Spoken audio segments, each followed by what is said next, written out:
Boa noite. É com muita alegria que a gente vai iniciar os trabalhos da noite de hoje. Hoje nós estamos aqui representando o Bezerra de Menezes. Apesar de ainda não ter estrutura física, nós continuamos vivos, né? O Bezerra somos nós que frequentamos a vida inteira lá.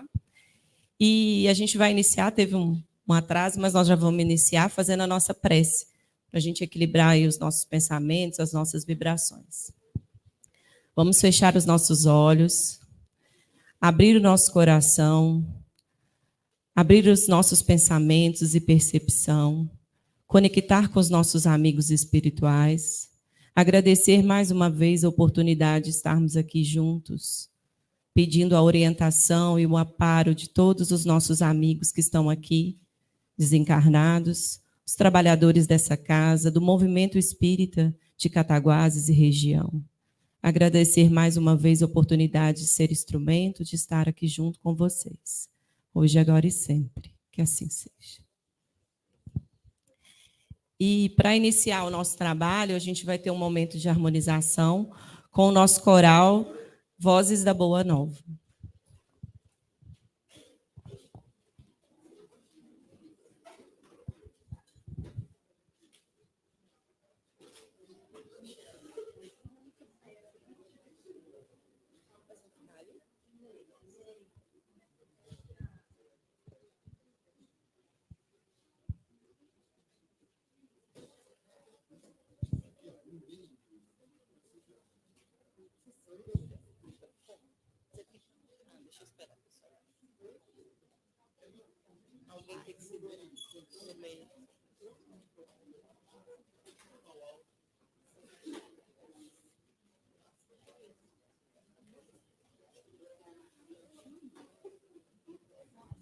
Você consegue se ficar com ele para poder captar o som? Não, na hora não.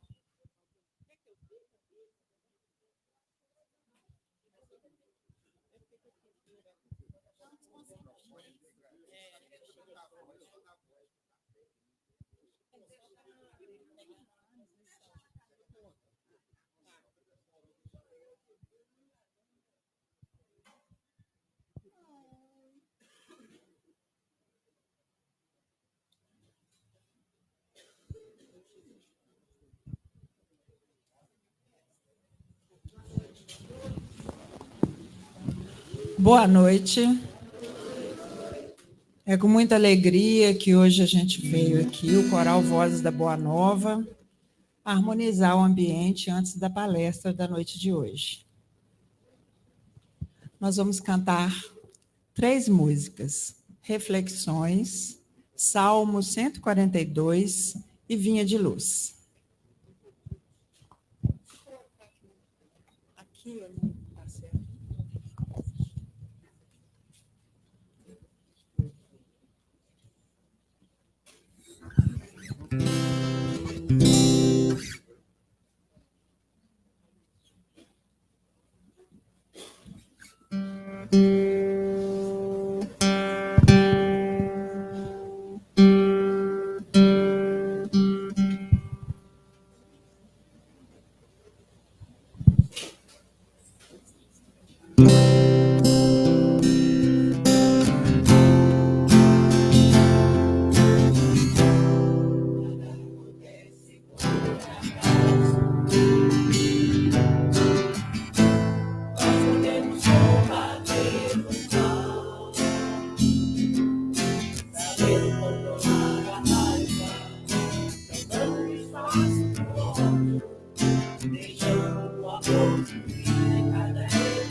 Desviando do caminho já traçado. Leiam-se eles os erros cometidos no passado, perderá o bem que leva para o futuro.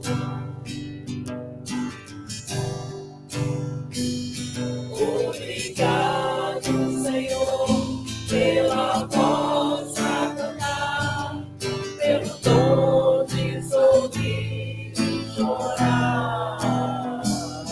Creio em ti, ó Senhor, mas aumentai a minha fé, para que eu possa ser feliz, ver meu irmão feliz, e que o mundo seja só felicidade. Obrigado, Senhor, pela voz pra cantar, sorrir e chorar. Creio em ti, ó Senhor, mas aumentai a minha fé, pra que possa ser feliz, não feliz, felicidade, e que o mundo seja só felicidade, e que o mundo seja só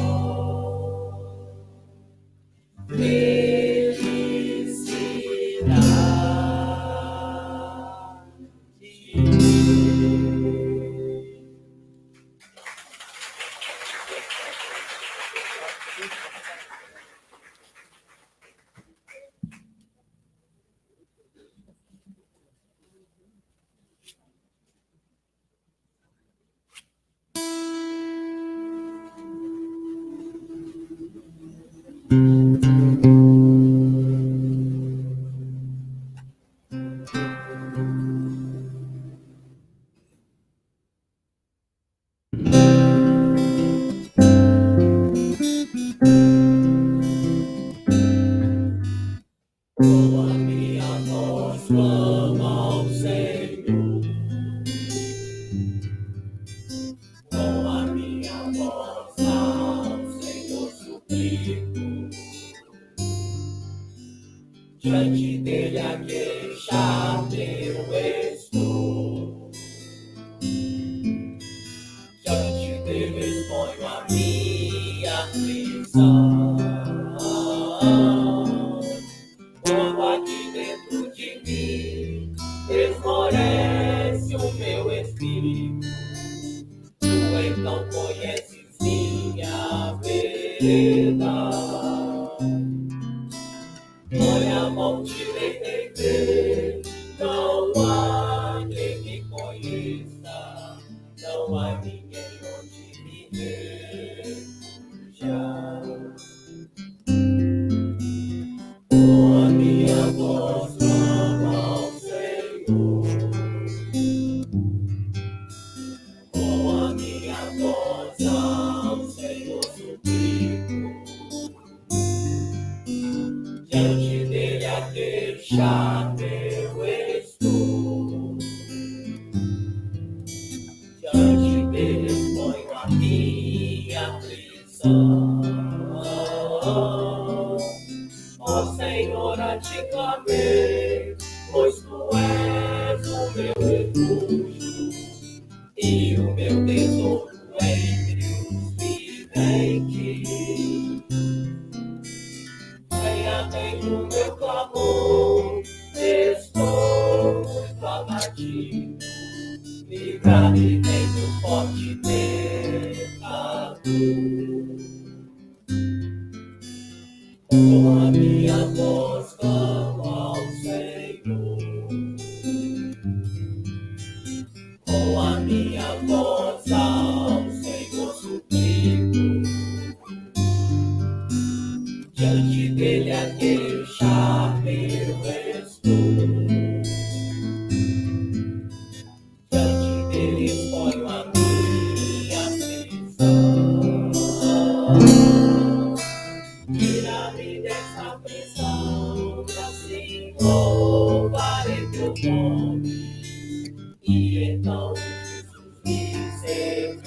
Senhor, eu clamo a ti, ó, vem pra minha alma e cantarei que me fizeste bem. Oh, a minha voz clama ao Senhor, a voz clama ao Senhor, oh, a minha voz ao Senhor, e clamo ao Senhor, deixa-me, diante dele exponho a minha aflição. Tira-me dessa prisão e assim louvarei teu nome, e então me secarão. Meu Senhor, eu clamo a ti, ó, vem pra minha alma e cantarei que me fizeste bem.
A gente podia ficar escutando o coral quase o estudo inteiro, né? Seria já muito importante e faria muito bem para todos nós. Agradecer o coral pela oportunidade de escutá-los. É um passe em forma de canção. E encerramos agora essa parte, né, que é a harmonização. Eu queria pedir para os pais que estão com as crianças aqui, se tiver alguma criança, para descer, que a gente vai ter evangelização. Durante a palestra vai ter evangelização, que ainda acho que só uma criança passou ali, correto. Vamos anunciar, então, a nossa companheira de hoje, a Elisângela Henriques, que ela é um pouco cataguasense também. Ela é de Bicas, mas é casada com um cataguasense, que está ali, que eu até reconheci a cara da mãe dele. E a Elisângela vai falar para a gente hoje sobre solidariedade, ação social, colocando os princípios espíritas em prática. Princípios cristãos, né? Isso aí que foi que Cristo trouxe para a gente, né? Ajudar o próximo. E a Elisângela, ela nasceu numa família católica, mas aos 18 anos ela resolveu se encontrar no espiritismo. Ela está há 33 anos praticante do espiritismo.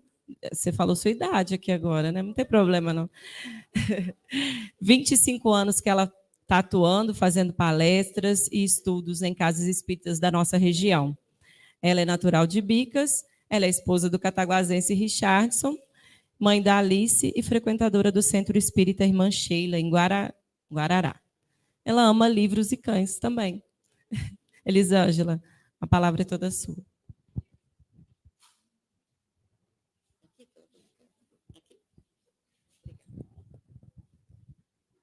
Boa noite a todos. Por favor, me dê o tom aí, se ficar muito alto ou muito baixo, né? Porque eu não tenho hábito de falar no microfone, tá beleza? Aí atrás, ok, muito obrigada. O tema de hoje já foi falado para a gente aqui. Solidariedade e ação social, colocando princípios espíritas em prática. Eu gosto muito de contar historinhas, então eu vou começar com uma historinha que está nesse livro, Cartas e Crônicas, ditado pelo espírito Humberto de Campos, a psicografia do Chico Xavier. E essa crônica que está aqui, ela vai nos fazer pensar em muita coisa do tema que a gente vai falar. E ele começa assim. Conta-se que Allan Kardec, quando estava reunindo os escritos para elaborar o Livro dos Espíritos, recolheu-se um dia ao leito muito impressionado com um sonho de Lutero, do qual tomara conhecimento. O reformador sonhara que estivera às portas do paraíso, acompanhado de um anjo, e lá tomou conhecimento do que era preciso para alcançar a salvação. Uma vez que Kardec dormiu, eis que aparece diante dele um guia espiritual e o convida a conhecer uma região. Mas como para os espíritas nunca é fácil, em vez de levá-lo ao paraíso, ele foi levado às zonas purgatoriais de muito sofrimento. E ele fala que ficou profundamente sensibilizado de ver tanta dor concentrada em um único local. Apavorado com aquilo, ele pergunta ao guia que o acompanhava: serão os crucificadores do Cristo, esses que aqui estão? E o guia olha para ele solícito e diz assim: nenhum deles. Eles, de fato, não sabiam o que estavam fazendo. E quando tomaram conhecimento do que tinham feito diante do arrependimento e da dor que sentiram, o próprio Cristo orientou-os aos trabalhos de redenção. Kardec, então, olha, pensa e fala assim: são os imperadores romanos que fizeram tantas barbaridades como a história nos relata, que trouxeram tantas dores, subjugaram povos, impuseram a sua cultura ao poder da força. E o guia espiritual fala assim: nenhum deles. Não tinham nenhum conhecimento de espiritualidade. Todos eles respondem pelos crimes que fizeram, e a grande maioria deles, para sua surpresa, já se encontram redimidos, inclusive, no mundo espiritual. Kardec olha e fala assim: então agora eu já sei. Foram os perseguidores dos primeiros cristãos. Fizeram tochas humanas dos cristãos, jogaram para as feras, cometeram atrocidades absurdas. E o guia, mais uma vez, diz para ele: ainda não. Nenhum deles tinha conhecimento de nada. Eram espíritos muito ignorantes, ainda que sob o verniz da civilização. Kardec, então, pensou, nem falou, só pensou. Falou assim: já sei. Foram os grandes conquistadores do passado. Átila, Alarico, Gengis Khan. Esse não vai ter escapatória, garanto que foram esses. E o guia, ouvindo os pensamentos do Kardec, falou assim: nenhum deles. Nenhum deles está aqui. Todos eles encontram-se em processo de redenção e de esclarecimento. Aí o Kardec falou assim: não vou perguntar mais não, agora vou perguntar quem é, porque eu já perdi, todas as minhas ideias a respeito disso. E a AME de Cataguases falou que vai oferecer um cafezinho para quem acertar quem eram os sofredores. Quem vocês acham que eram os sofredores que estavam lá? Tem gente que já ganhou café aqui na frente. Quem vocês acham que eram? Eu vou até ler as palavras do Humberto de Campos para não perder a essência da coisa. Temos junto de nós os que estavam no mundo plenamente educados quanto aos imperativos do bem e da verdade, e que fugiram deliberadamente da verdade e do bem, especialmente os cristãos infiéis de todos os tempos, perfeitos conhecedores da lição e do exemplo do Cristo, e que se entregaram ao mal por livre vontade. Para eles, um novo berço na terra é sempre mais difícil. Qualquer semelhança conosco é mera coincidência. Nenhum de nós, com certeza, estava nesses bares. Ok? Assim a gente espera. Nós renascemos nessa existência sobre o sol da doutrina espírita. E tirando a minha filha, que eu comentei com alguém aqui que não vai responder, que está aqui de livre, espontânea vontade, todos nós aqui estamos nesse momento de livre e espontânea vontade. Nós pedimos mais essa oportunidade de crescimento espiritual, cansados de bater a nossa cabeça tentando entender aquilo que não nos era possível. E eis que a generosidade do Pai nos concede a doutrina espírita, que na palavra do Espírito de verdade, que prefacia o Evangelho segundo o Espiritismo, diz que veio restabelecer todas as coisas no seu sentido original. Veio dissipar trevas, glorificar justos e confundir orgulhosos. E ainda assim a gente falou assim: eu me candidato, estarei lá. E viemos. E Kardec, então, num trabalho de Hércules, porque é um trabalho de Hércules o que ele fez, em tão pouco tempo, trouxe para a gente as bases daquilo que hoje constitui a nossa crença, a nossa filosofia de vida, a nossa expectativa de vencer essa existência. Relembrou verdades que a gente tinha apagado. Ele mesmo não enumerou assim, os princípios da doutrina espírita são esse. Ele não fez isso, nenhuma das obras tem isso. Mas pela forma com que ele apresenta cada uma de suas obras, na sequência das ideias, a gente tem ideia desses princípios. E para a gente poder aplicar esses princípios no nosso trabalho de hoje, de solidariedade, de ação social, nós vamos lembrar de alguns deles. Primeiro, Kardec nos traz de volta a ideia do Deus único. Porque a gente, aos poucos, foi constituindo bezerros de ouro durante a existência e fugindo da ideia do Deus Pai de amor e bondade. E para aqueles espíritos que teimavam em negar a divindade, os espíritos superiores dão uma resposta a Kardec, quando ele pergunta o que é Deus, que a gente não tem argumento contra. Como é que a gente vai argumentar contra a ideia de uma inteligência suprema e causa primária de todas as coisas? Porque eu posso não acreditar num Deus personificado, conforme muitas religiões tentam. Num Deus de guerra, num Deus de ira, num Deus que abençoa um em detrimento do outro. Esse Deus eu posso não acreditar.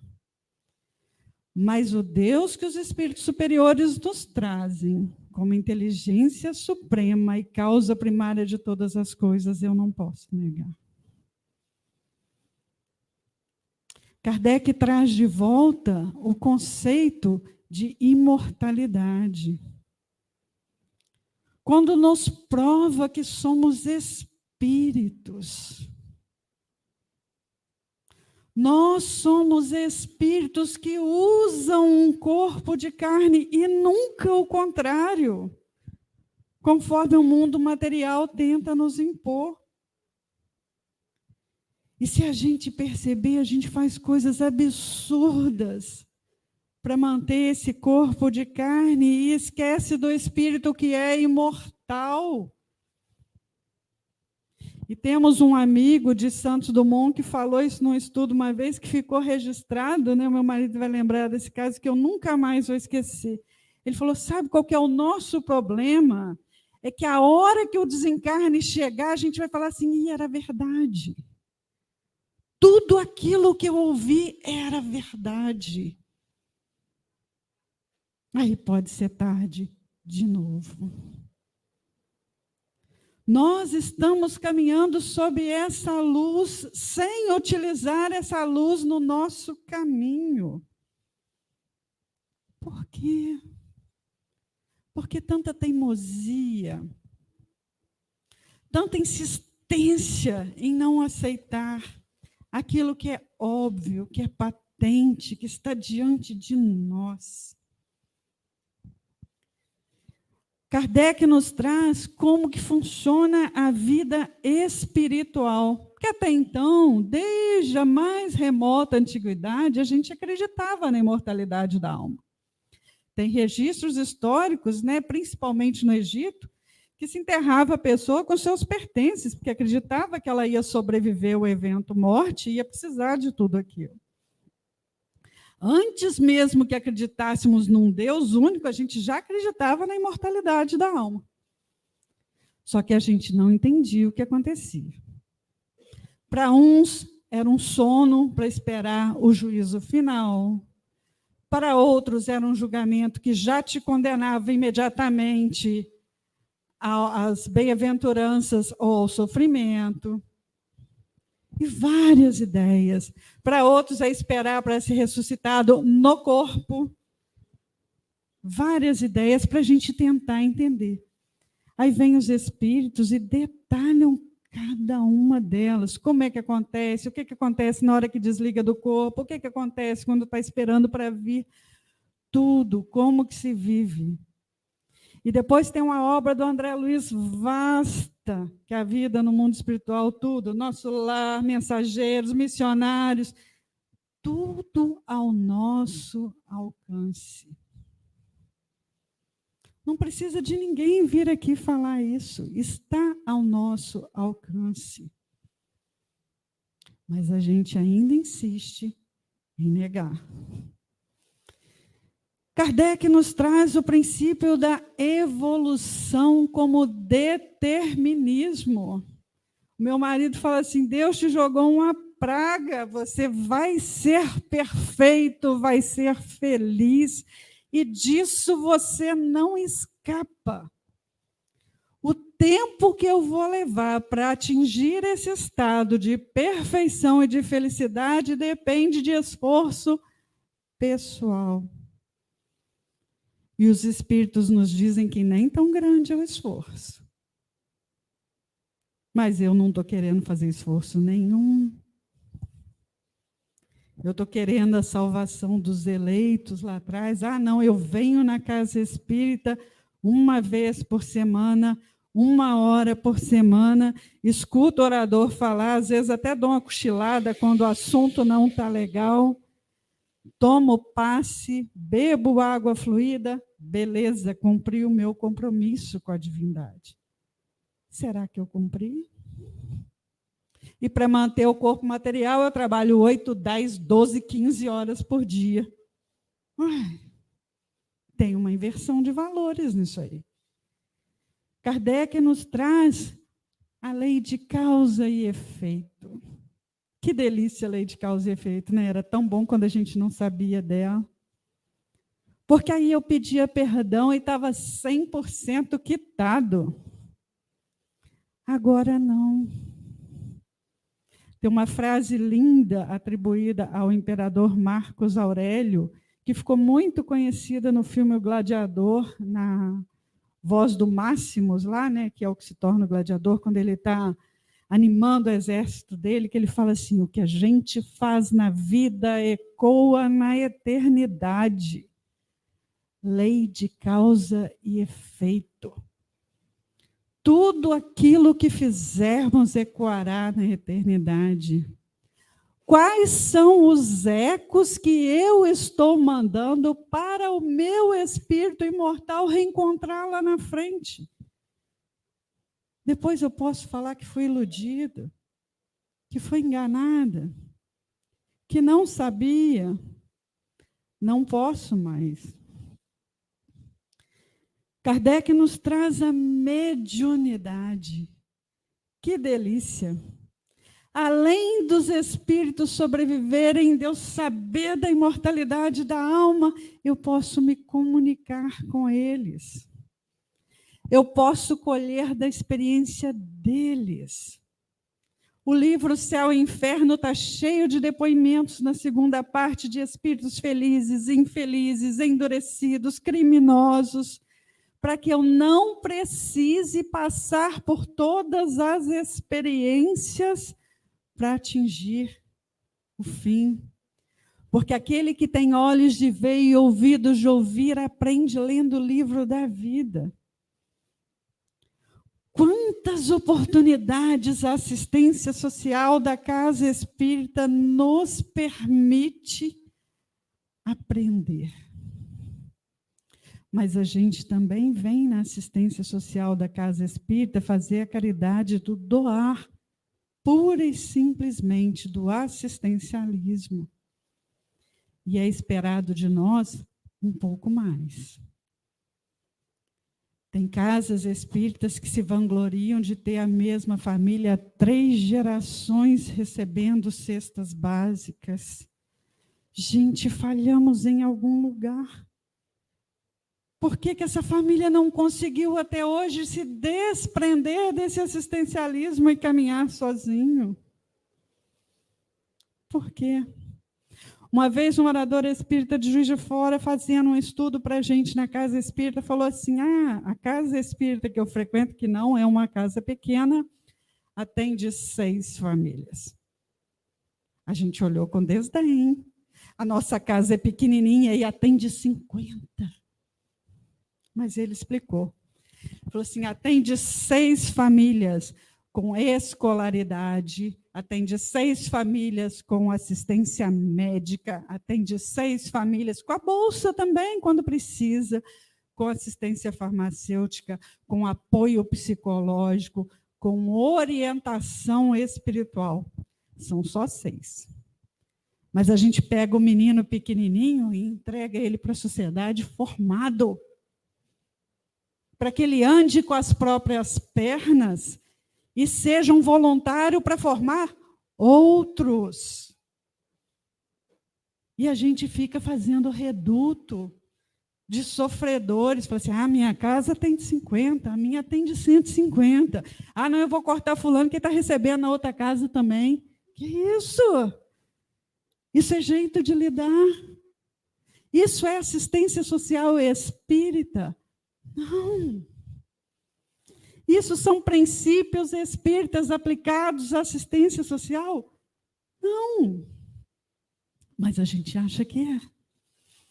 Nossa, meu centro faz bastante caridade. E também 1 hora por semana eu me dedico à caridade. E as outras horas da minha semana? O que eu estou fazendo com elas? Kardec nos traz também o conceito de reencarnação. Olha que coisa mais linda isso, gente. Eu sou apaixonada pelas ideias espíritas. Eu empolgo, tá? Pode me cortar, que fala assim, está falando demais, pode parar. Olha só. Bênção de Deus na chance do recomeço. A perfeita união entre justiça e misericórdia divina. O Chico já falava, se nós andássemos pela justiça divina, coitado de nós.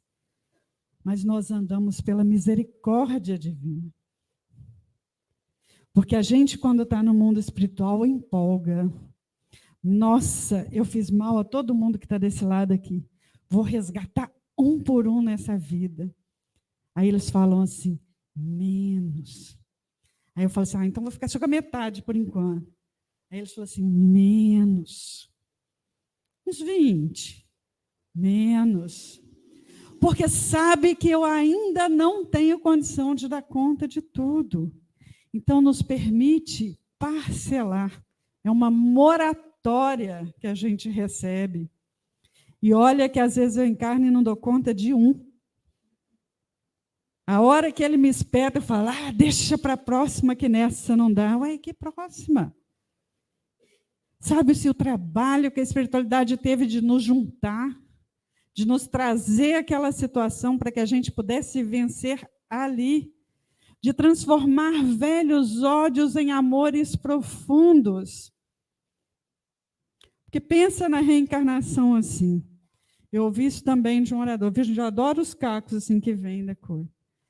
Pensa o seguinte, a Amanda matou a minha filha. Nós desencarnamos. No mundo espiritual, para mim, toda vez que eu olhar para ela, ela é o assassino da minha filha. Aí a espiritualidade faz um trabalho imenso e ela encarna como minha mãe. Quando nós desencarnarmos outra vez, ela é o assassino da minha filha, mas também é a minha mãe. Aí a espiritualidade faz outro planejamento e ela encarna como minha filha. Quando desencarnarmos, ela é o assassino da minha filha daquela reencarnação, é a minha mãe da segunda, é a minha filha na terceira. E lá pela 10ª, 20ª, 50ª reencarnação que estivermos juntos, eu nem lembro que ela matou a minha filha. Essa é a bênção da reencarnação em nossas vidas. Apagar erros passados.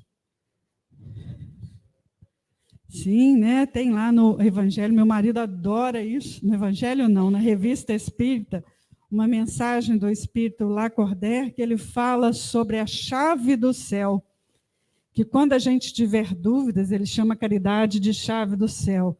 Como começar a fazer nossas caridades? Ele nos dá 5 dicas. Ele fala assim, e eu aconselho que se faça nessa ordem. Eu estou falando com as minhas palavras, tá? Ele fala assim, a primeira caridade a gente faz com cônjuge e filhos. A segunda, com os autores dos nossos dias. A terceira, com os nossos irmãos consanguíneos. Eu não sei se vocês separaram, mas a gente ainda não saiu de casa até agora. A quarta, com os amigos, que é a família espiritual que eu escolho, continuo na família. E só a quinta, com os estranhos de toda a ordem, a começar pelos mais necessitados. E depois de um planejamento exaustivo da espiritualidade, eu vou negligenciar aquela família que me recebeu e me acolheu. Por quê? Porque você não tem o marido que eu tenho, porque você não tem o filho que eu tenho, porque você não tem o irmão que eu tenho. Mas deixa eu contar um segredo para vocês. A gente tem o que merece ter. A gente tem exatamente o que a gente fez por merecer ter. Não negligenciem nunca a oportunidade bendita que nós obtivemos na reencarnação. Kardec também nos fala da pluralidade de mundos habitados, né, das muitas moradas na casa do meu Pai, porque os espíritos evoluídos vão tendo necessidades de novos desafios para continuar o seu processo de evolução. Desafios esse que talvez um mundo de provas e expiações como o que nós vivemos hoje não esteja preparado para nós. Quantos espíritos vão se desenvolver na música, nas artes, na beleza? Que mundos superiores proporcionarão essas oportunidades? Que para que cheguemos à perfeição é preciso que saibamos tudo. E às vezes aqui agarrado a gente não vai saber tudo. Kardec também, não fazendo por menos, faz uma pergunta à espiritualidade que se eu falar o número dela aqui, todo mundo sabe a resposta. Ele nos pergunta assim, se o objetivo, minhas palavras, tá, gente, da doutrina espírita é a transformação moral do homem, quem é o modelo e guia que a humanidade deve seguir para conseguir completar essa transformação? É a resposta menorzinha que tem no Livro dos Espíritos. Eles falam, né? As respostas são enormes. Essa é pequenininha. Jesus. Aquele que a gente conhece como Jesus de Nazaré. Que falou, exemplificou, nos deixou o norte do que fazer, do como fazer, e como os espíritos sofredores aqui vêm sendo negligenciados na noite dos tempos. Um espírito que nos trouxe a mensagem única e exclusiva de amor, em nome do qual nós depois matamos, perseguimos, queimamos os outros vivos. É falta de senso da nossa parte. Todas as vezes que estiver diante de um atendimento nas ações sociais das nossas casas, imaginemos Jesus atendendo aquela pessoa do mesmo jeito que ele nos atende o tempo todo.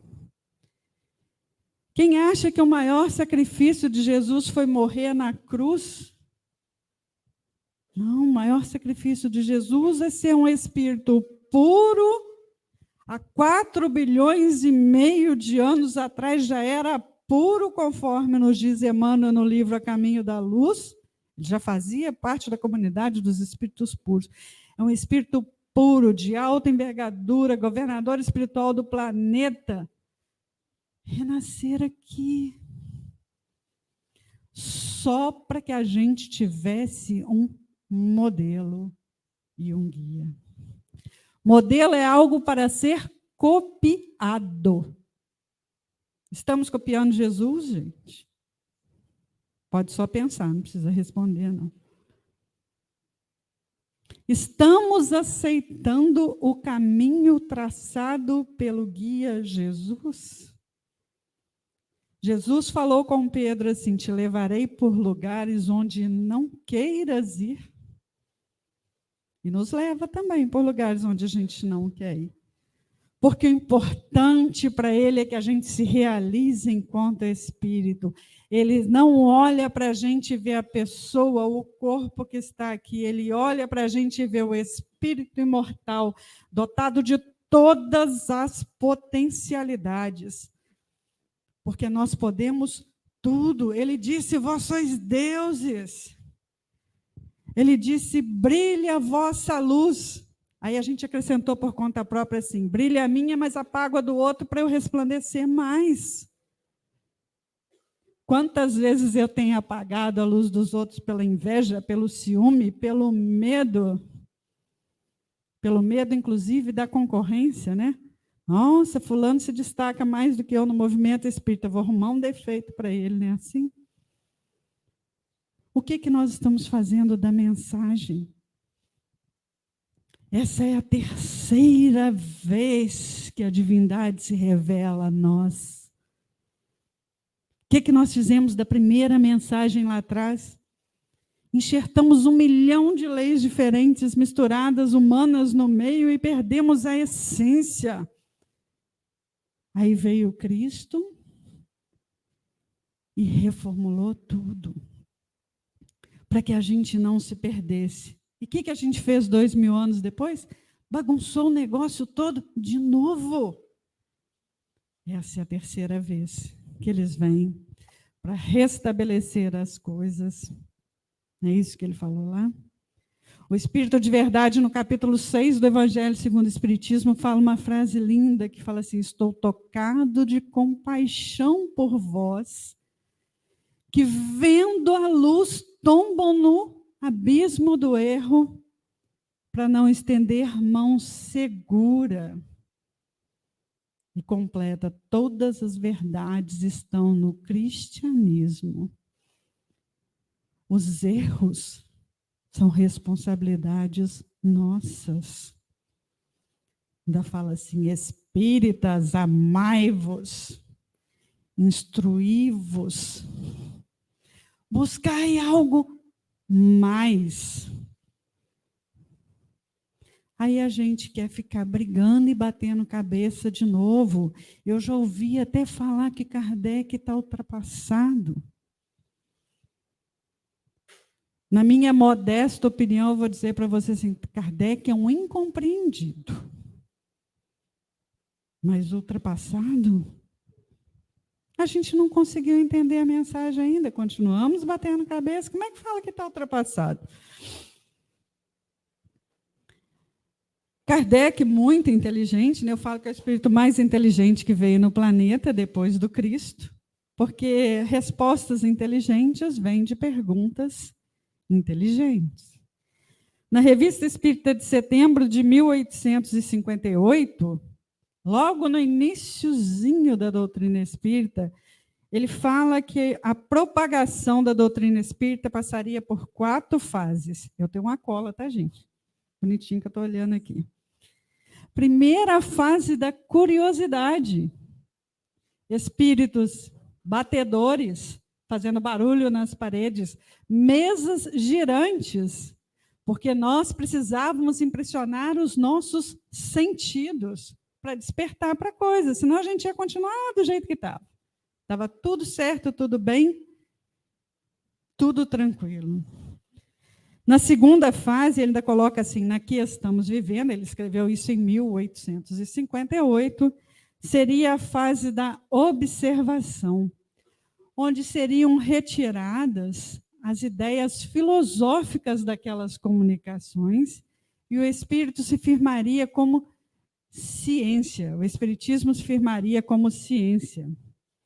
E depois ele fala assim: ainda terão 2 fases por vir. A fase da admissão, quando o espiritismo passaria para a categoria oficial de crença admissível. As pessoas passariam a acreditar naquilo, a entender aquilo. E a quarta fase, que nos diz respeito imediato, que é a influência do espiritismo sobre a ordem social. Porque seres transformados moralmente, unidos uns aos outros, vão transformar o quê? A sociedade toda. Essa é a proposta. Ah, não, eu sou espírita, mas eu não quero participar de nada lá fora. Eu brinco assim, não é trazer a política para dentro da casa espírita, mas é levar o espiritismo para as relações políticas. É participar dos conselhos, conselho de assistência social, conselho comunitário, vai participar como voluntário. Doe do seu tempo, do seu conhecimento. Tem pessoas precisando de ajuda em coisas pequenas e a gente se nega. O que temos, gente, já é suficiente para a gente. É preciso fazermos ainda um pouco mais. Kardec também, como bom conhecedor e observador, escreveu no Livro dos Médiuns, no capítulo 3 do Método, como seriam os espíritas, como poderíamos classificá-los. E ele coloca assim: tem os espíritas que são espíritas sem o saberem. Nunca ouviram falar de espiritismo, mas suas atitudes, o seu pensamento, o seu discurso tem mais de espiritismo do que a gente que tem a carteirinha de espírita. O que nós estamos fazendo hoje no Brasil, com todas as possibilidades e liberdades que nós temos de estudar a doutrina espírita, eu coloquei aqui, tem 33 anos fazendo a mesma coisa. Já deu tempo de fazer graduação, pós-graduação, mestrado, doutorado, PhD, e tudo mais que você queira. Porque nós renasceremos esparramados pelo mundo para espalhar essa mensagem. Ainda que não sob o nome de doutrina espírita. Porque o importante não é o nome que se dê, é o objetivo a ser alcançado. Imagina quantos no Brasil estão se preparando. Tem casas espíritas hoje com 100 anos, com 120 anos, com 140. Imagina a hora que a gente esparramar isso tudo de gente pelo mundo, renascendo em todas as partes. A gente vai trazer todas essas ideias latentes para modificar a sociedade do futuro. A gente está aí ávido, esperançoso pelo mundo de regeneração. O mundo de regeneração começa em nós. Nós somos os portadores do mundo de regeneração. Não vai ser de fora. Não vai acontecer uma catástrofe e botou tudo no trilho. Mentira. Vai ser gradual, vai ser pouco a pouco, vai ser a partir de nós. O tema dessa semana espírita é que a mudança depende de nós. O que eu tenho feito para auxiliar nessa mudança? Ah, não, eu estou esperando, vamos ver o que acontece. Quanto àqueles que tiveram conhecimento da doutrina espírita, eles separam em 4 tipos. Os espíritas experimentadores, fascinados pelo fenômeno, mas que veem no espiritismo apenas a ciência de observação. Mais nada. Acham lindo, deslumbrante, mas fica nisso. Nós temos os espíritas imperfeitos, que são aqueles que compreendem a filosofia espírita, mas não a aplicam nas suas vidas. Você quer ver como a gente age como espírito imperfeito? Tem vários de nós aqui sentados, olhando para mim, pensando assim, puxa vida, fulano tinha que estar aqui para escutar isso.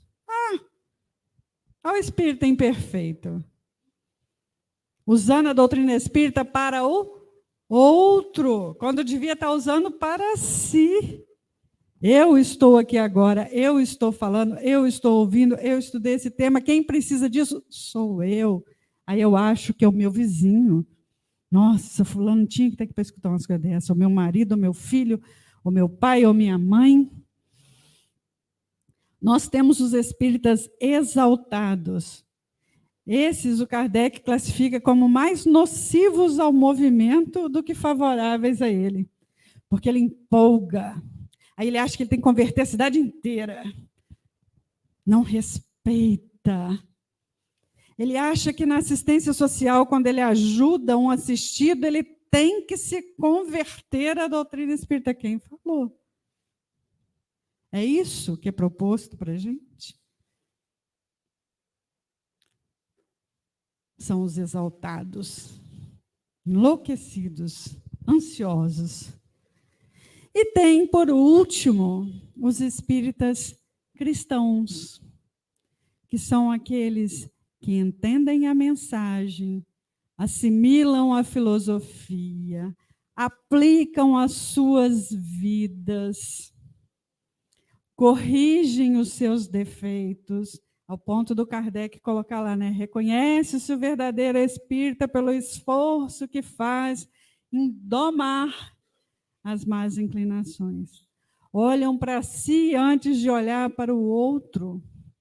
Transformam os ambientes onde vivem, onde trabalham, onde estudam, onde estão inseridos, ao ponto dos outros olharem e falarem assim, esse negócio de espiritismo é legal. Eu coloquei na minha apresentação, ela não leu, que eu falei que eu sou espírita por teimosia. Falei assim, eu vou contar essa história depois. Eu venho de formação católica, apostólica romana praticante, tá? Participava da Sociedade de São Vicente de Paulo. E, de repente, entrou uma ovelha negra para a família. O meu irmão se envolveu com uma espírita com quem ele está casado até hoje.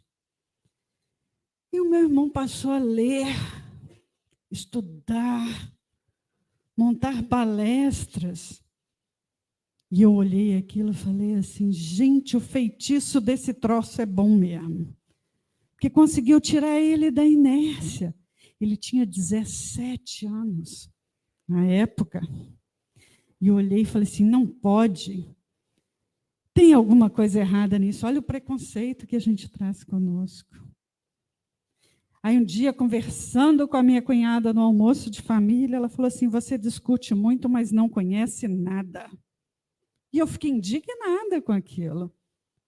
Como não conheço nada? Eu estou dentro da religião há 18 anos, me preparando para ser catequista. Como é que eu não conheço nada? Como é que ela se atreve a falar isso comigo? Falei, pois eu vou achar os erros nesse negócio. Estou lendo o livro dos Espíritos há 33 anos, procurando erros.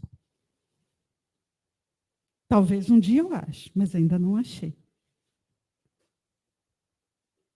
Ela veio, trouxe ele. Eu estou vendo o pessoal aqui de Astolfo Dutra, que conhece o Tarcísio, né? Já viu trabalhos do Tarcísio. Me levou. Eu, por minha vez, levei o meu marido. E assim nós vamos. Pela força do exemplo. E eu falo que eu prefiro aquele que é teimoso. Porque tem... Oi? Meus enteados também acabaram vindo de carona. Eu falo que eu prefiro o teimoso do que aquele que é morno, que tanto faz.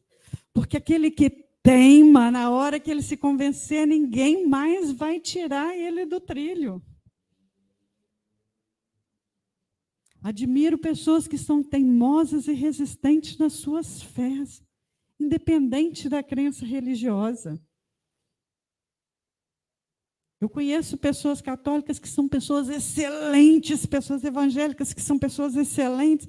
Nós temos um amigo ateu, que é uma das pessoas mais justas que eu conheço. É o espírita sem saber. Justo, cuidadoso do outro, atento às necessidades que o outro traz. Mas fala, não acredito em nada, vou morrer, acabou. Ok, agora ele está chegando perto do prazo final, né? Que a velhice vem chegando, ele já está questionando, mas será que existe algum fundo de verdade nesses troços que vocês falam? Deixa ele no tempo dele. Quem falou que assistência social nas casas espíritas não dá em nada, né? A gente escuta isso também. Nós temos uma família em Bicas, 10 irmãos. Bicas é uma cidade pequenininha que tem 7 casas espíritas funcionando 7 dias por semana. Eu falei que eu ainda não sei se nós somos muito necessitados ou se de lá vai sair alguma coisa que presta. E houve uma época em que tinha sopa todos os dias, cada dia uma casa assumiu o jantar. E essa família fala que ela foi criada nas sopas das casas espíritas. Dos 10 filhos, 9 são trabalhadores espíritas hoje. Quem falou que não dá em nada? Aqui não é trabalhador. Desculpa. Aqui não é trabalhadora espírita, é casada com um pastor evangélico, é trabalhadora evangélica. Quem falou que não dá em nada, quer perder tempo, quer jogar fora. Essa pessoa é até evangelizadora, né? Há 50 anos ajudando a doutrina espírita com os pequenininhos. Mudemos a nossa visão em relação à solidariedade e à ação social. A gente precisa de se sacudir. Porque senão a gente vai fazer a mesma coisa e vai querer resultados diferentes e não vai alcançar. Quem acha que a historinha do Humberto de Campos terminou aqui, não terminou, não. Tem mais um parágrafozinho lindo, que eu vou pedir licença também para ler. Chocado com a inesperada observação, Kardec regressou ao corpo. Ele acordou do sonho que ele estava tendo. E, de imediato, levantou-se e escreveu a pergunta que apresentaria na noite próxima ao exame dos mentores da obra em andamento e que figura como sendo a questão 642 de O Livro dos Espíritos. Tem mais um café para quem acertar qual é a questão 642 do Livro dos Espíritos. Talvez pelo número a gente não lembre. Mas na hora que eu falar a questão, a gente vai lembrar da resposta. Para agradar a Deus e assegurar a posição futura, bastará que o homem não pratique o mal? Lembrar da resposta? Estou vendo um monte de sorrisinho aí que lembrou da resposta. E os instrutores retorquiram: não. Cumpre-lhe fazer o bem no limite das suas forças, porquanto responderá por todo o mal que haja resultado de não haver praticado o bem. Eles não deixam por menos.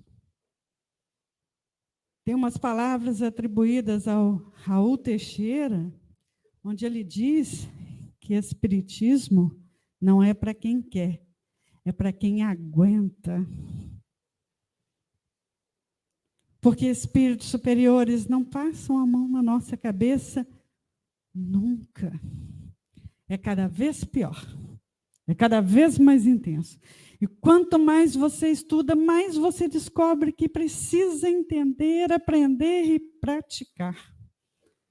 Porque senão serão palavras mortas.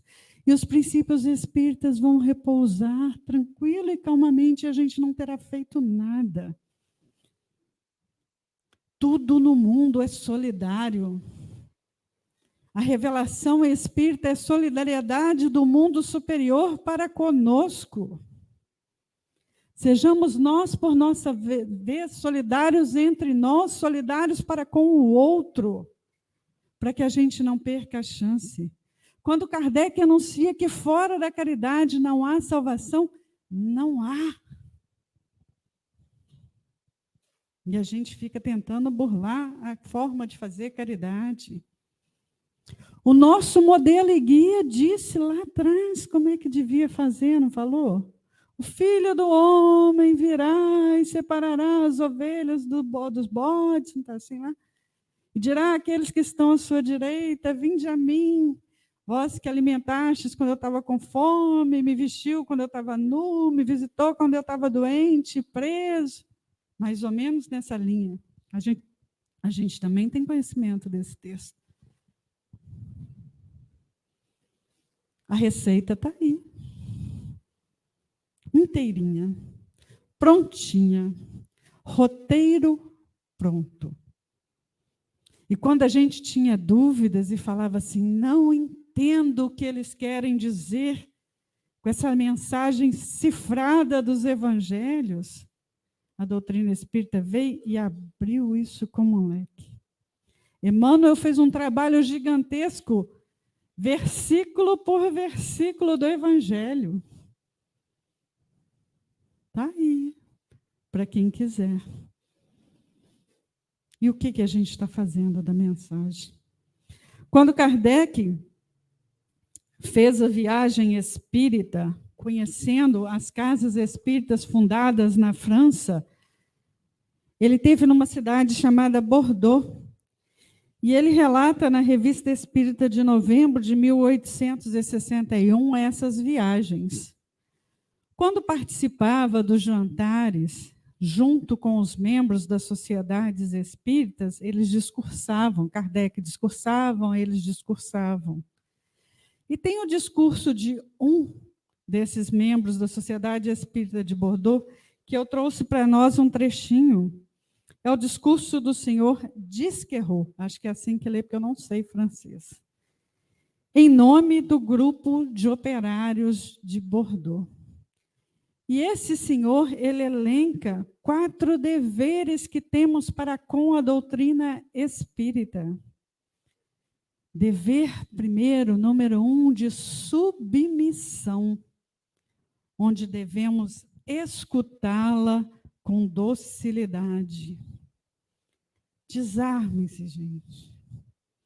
Leiam a doutrina espírita com os olhos do espírito imortal. Para de procurar erros onde não há erros. A doutrina espírita chegou até nós por um trabalho gigantesco de uma equipe de espíritos superiores chefiados pelo Espírito de verdade. Onde está errado? Olha a nossa presunção. Jesus já falava lá que bem-aventurados os humildes de espírito.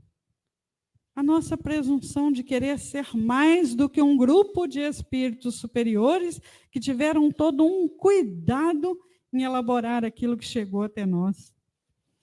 Ele fala que nós temos dever para com a doutrina espírita de afeição, amá-la com ternura, como se ama aquele que nos cuida, que nos salva, que nos orienta, que nos direciona para uma vida plena, uma vida feliz, uma vida produtiva.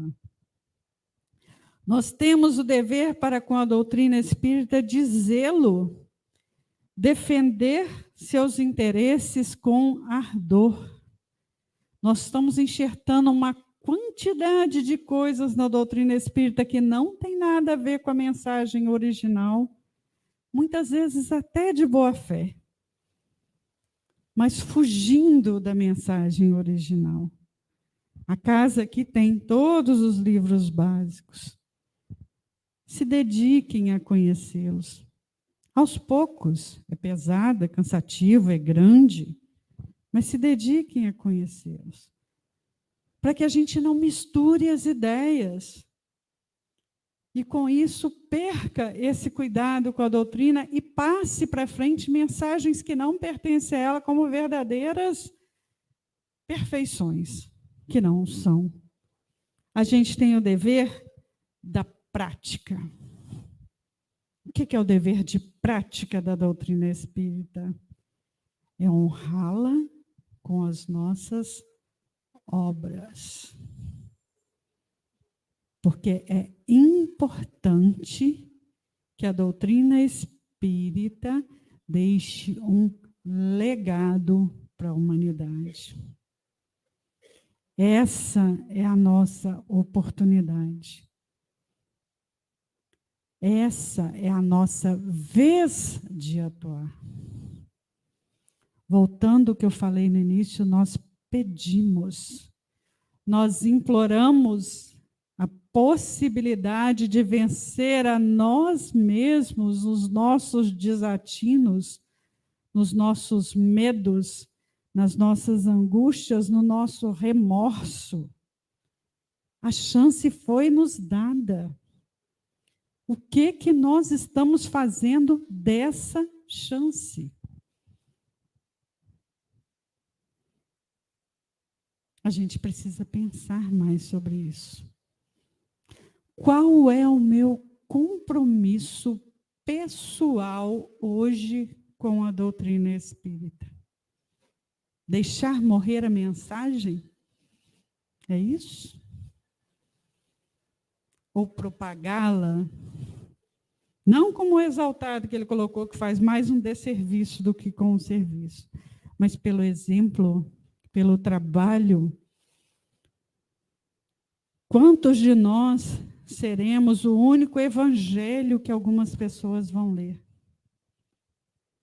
Quantos de nós, nas nossas casas, nas nossas famílias, somos assim, esse aí é o espírita, vamos ver como é que ele reage.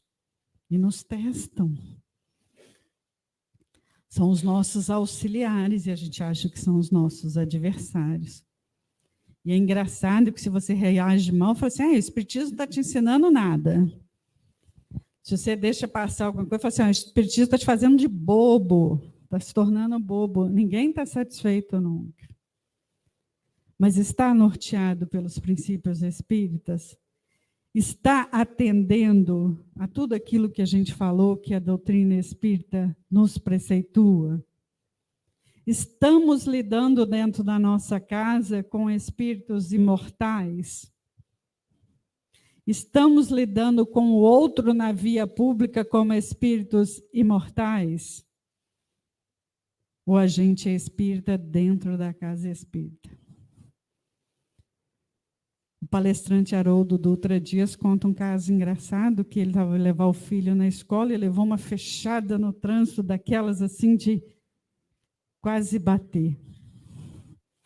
E ele falou que ele abriu o vidro para reclamar, e o filho, eu estava conversando com as crianças de hoje, né, virou para ele e falou assim, pai, e se for alguém que assiste as suas palestras?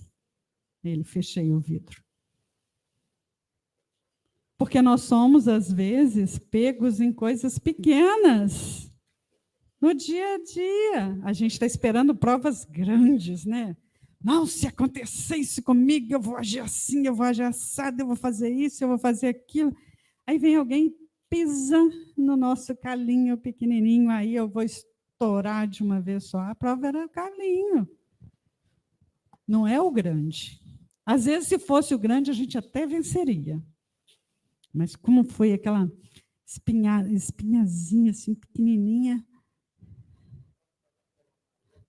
O Divaldo conta a história, né, que ele comprou um sapato plataforma amarelo, se deu o luxo disso, né?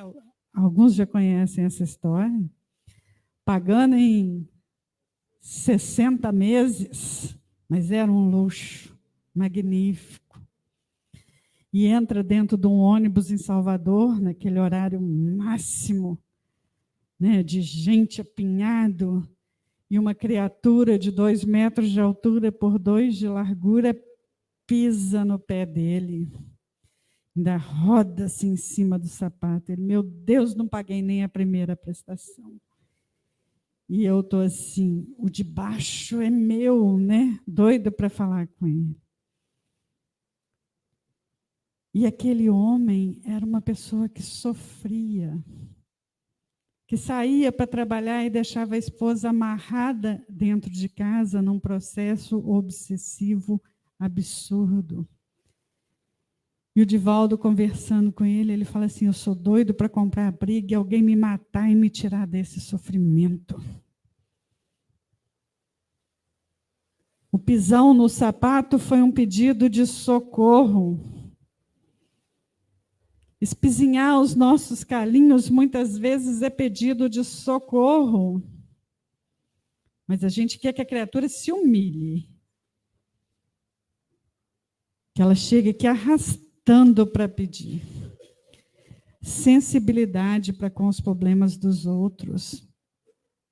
Tem pessoas que vivem vida simples, equilibrada e tranquila, mas se tiver que comprar uma receita médica de R$ 500, vai ficar falido por muito tempo. E às vezes tem vergonha de pedir. No Comitê da Cidadania a gente via esse tipo de coisa.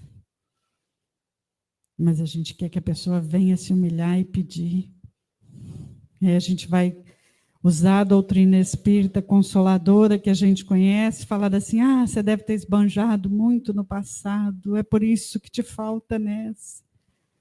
Numa sensibilidade de dragão, né? Doutrina espírita é consolo, não é para apontar erros. Eu queria pedir, nesses 2 minutinhos finais, que a gente fizesse um pequeno exercício, quem tiver à vontade, tá? Não é uma coisa obrigatória. Eu queria que nos sentássemos confortavelmente e fechássemos os olhos,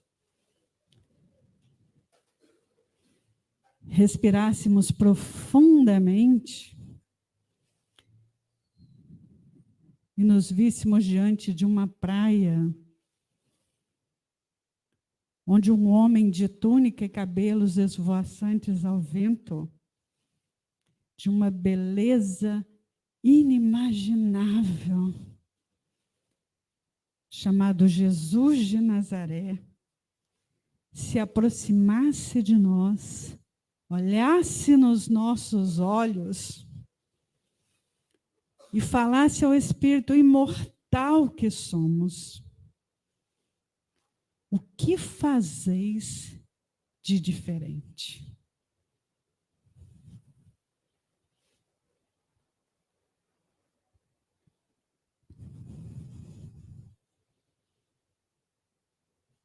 O que fazeis de diferente?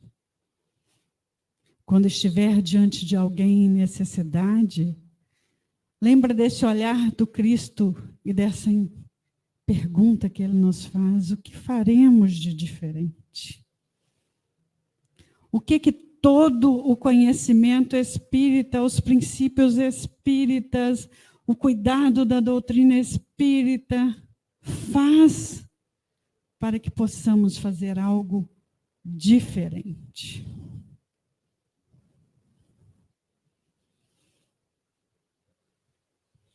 Voltemos a Cataguases. O meu muito obrigado pela atenção, pela oportunidade, pelas vibrações que eu recebi de todo mundo, pelo cuidado do técnico ali acompanhando. Muito, muito, muito, muito obrigada.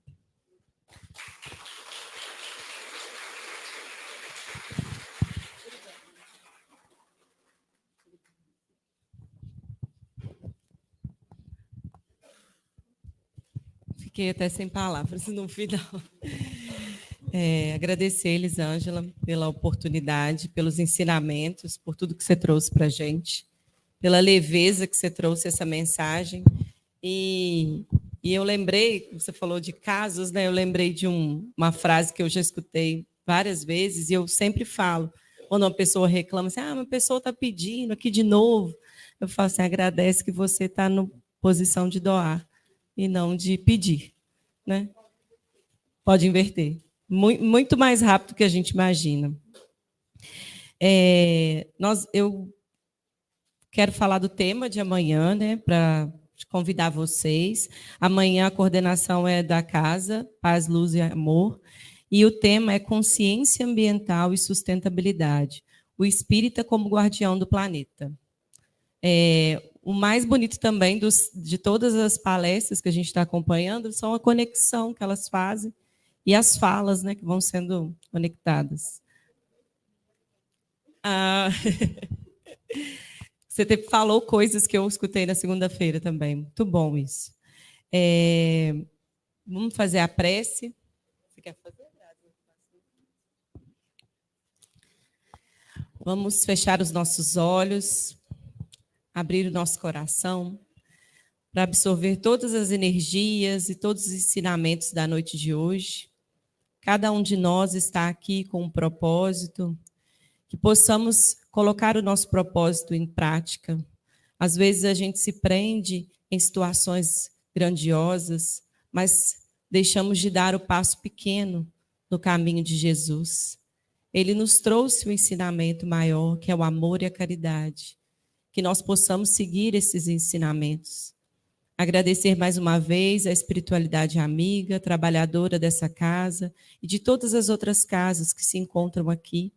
Os nossos amigos desencarnados presentes, os nossos amigos espirituais, que possamos retornar por nossos lares melhor do que aqui adentramos e cheios de fé e de coragem para seguir o caminho de Jesus. É assim que seja. Agora vamos fazer o sorteio